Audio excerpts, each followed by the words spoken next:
School পড়ুয়ার ওপর অমানবিক আচরণ, মিড ডে মিল কর্মীর বিরুদ্ধে ঘটনায় বিক্ষোভ অভিভাবকদের, উপযুক্ত ব্যবস্থা নেয়ার আশ্বাস স্থানীয় প্রশাসনের।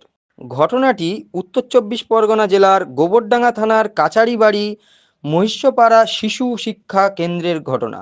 স্থানীয় সূত্রে খবর, ওই স্কুলের তৃতীয় শ্রেণীর পড়ুয়া রাজদীপ সাহা বৃহস্পতিবার মিড ডে মিল খাবার সময় সে মিড ডে মিল কর্মীর কাছে অতিরিক্ত খাবার খেতে চায়। সে সময় মিড ডে মিল কর্মী লক্ষ্মী বিশ্বাস তার খাবারের মধ্যে জল ঢেলে দেয়। পরবর্তীতে শিশুটি অভিভাবককে গিয়ে বিষয়টি জানায়। বিষয়টি জানাজানি হতেই অভিভাবকেরা শনিবার 11টা নাগাদ স্কুলের সামনে এসে বিক্ষোভ দেখায় এবং ঘটনার উত্তেজনার পরিস্থিতি সৃষ্টি হয়। পরবর্তীতে খবর পায় গোবরডাঙ্গা থানা। পুলিশ এসে ঘটনার পরিস্থিতি নিয়ন্ত্রণে আনে। এ বিষয়ে স্থানীয় পঞ্চায়েত সদস্য নেপাল বিশ্বাস সংবাদ মাধ্যমের মুখোমুখি হয়ে জানিয়েছেন, ঘটনাটি সত্য, তবে এর বিরুদ্ধে উপযুক্ত ব্যবস্থা নেওয়া হবে। বৃহস্পতিবার বাড়িতে স্কুলে আসে, তো স্কুলে আসার পরে ওই বাড়িতে যায়, বাড়িতে গিয়ে বলে যে আমাকে না জল দিয়েছে ভাতে। আমি যে কে দিয়েছে তা বলতে পারে না যে কে দিয়েছে। তা আমি আরেকজনের থেকে শুনি যে আমার বাচ্চা কি বলেছে না বলেছে শিওর হওয়ার জন্য আমি আরেকজনের কাছে গিয়েছি।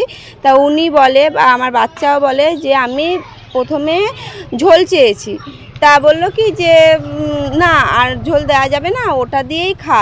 বলছিল আরেকটুখানি দাও, তা বললো কি যে আরেকটুখানি, তা উনি আর দিল না। দেওয়ার পরে ও খাচ্ছিল, তাও খাওয়ার পরে সেই উনি কী করলো, ওই বোতল পাশে একটা স্টুডেন্ট খাচ্ছিল, ওনার বোতল থেকে জল নিয়ে আমার ছেলের পাতে দিয়ে দিল ডাবুতে করে। তারপরে আমার ছেলে বাড়িতে গেছে, বাড়িতে গিয়ে বলছে যে মা এরকম এরকম হয়েছে, আমার পাতে জল দিয়েছে, যেইটুখানি ঝোল ছিল সেইটুখানিও ধুয়ে গেল। আমি বলছি ও, তা আমি তো শিওর হওয়ার জন্য একজনের কাছে গেছি, উনিও ঠিক একই কথা আমাকে বলে। তো উনি যথারীতি আমাদের বাড়িতে গেছিলো, রাত্রিবেলা ক্ষমা টমা চেয়েছে। তো আর কি বলবো, স্কুল কর্তৃপক্ষ যেটা বলবে চাইবে সেটাই হবে। কোনো বাচ্চা বলতে পারবে না। এখন যদি আপনি জোরকে যেমন বলাম, তাহলে বলতে পারবেন না যে আমার বাচ্চা আমি সেদিকে এই অন্যায়টাই করেছি, সয়াবিন ইউজ করেছি, আমি সামান্য একটু জল বালতিতে নিয়ে আমি দিয়েছি, এই আমার অন্যায়। কিন্তু কোনো কেউ বলতে পারবে না। আর এখন যদি আপনি জোর করে বলেন যে বাচ্চা করবে ওখানে, তাই বাচ্চা তো দেখতে পারবে বাচ্চার গার্জিয়ানরা কমপ্লেন করছে। আর কোনো কিছু না হয়, আমি সেদিকে আমি ডাইরেক্ট পাতে জল দেইনি, কিন্তু আমি বোতলের থেকে বালতিতে নিয়ে এই অন্যায়টা আমি করি। খাবারে জল মেশাচ্ছে এটা একেবারেই না।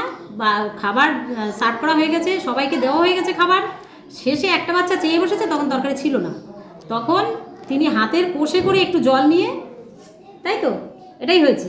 আমি ছিলাম না, আমি ভিডিও অফিসে গিয়েছিলাম, আমাকে যা বলা হয়েছে আমি তাই শুনেছি। আচ্ছা, আপনি যখন অভিযোগটা পেলেন অভিভাবকদের কাছ থেকে, তখন কি এই বিষয়ে আপনি কিছু খুঁটিয়ে দেখেছেন ব্যাপারটা? আমি যেটুকু শুনেছি আর যেটা শুনেছি সেটাই জানতে পারলাম। রাধুনির সঙ্গে কি এই নিয়ে কথা বলেছিলেন? এটা কতটা সত্যতা? হ্যাঁ, রাধুনির সঙ্গে কথা বলেছি। উনি বলেছেন হাতের কোষে করে একটুখানি জল আমি তরকারির বালতিটা শেষে দিয়ে একটা বাচ্চাকে দিয়ে আমি তাকে সান্ত্বনা দিয়েছি যে এই যে ঝোল, কিছুটা জল ছিল তার সঙ্গে মিশিয়ে। দাবি অভিভাবকদের তাকে অন্তত বাদ রেখে বাকিরা রান্না করুক, কিন্তু তারা যেন মাতৃসুলভ মনোভাব নিয়ে রান্না করে, এটাই আমার কাছে আবেদন রেখেছে এবং সেইটাই আমি এখানে এবং সেটা ওরা সমর্থন করে। আচ্ছা, আপনি এসে প্রধান শিক্ষিকার সঙ্গে কি এই নিয়ে কোনো আলোচনা করেছেন? হ্যাঁ, অবশ্যই আলোচনা করেছি প্রধান শিক্ষিকার সাথে, অবশ্যই আলোচনা। প্রধান শিক্ষিকা একাধিকবার কালকে উনিও শোনার পরে একাধিকবার আমাকে ফোন করেছে। আমিও ঠিক একই কথা বলেছি যে দেখো, মানুষকে তো ভাতে মারা যায় না, মানুষকে দেওয়া যায় না, কেড়ে নেওয়া সহজ কিন্তু দেওয়া যায় না।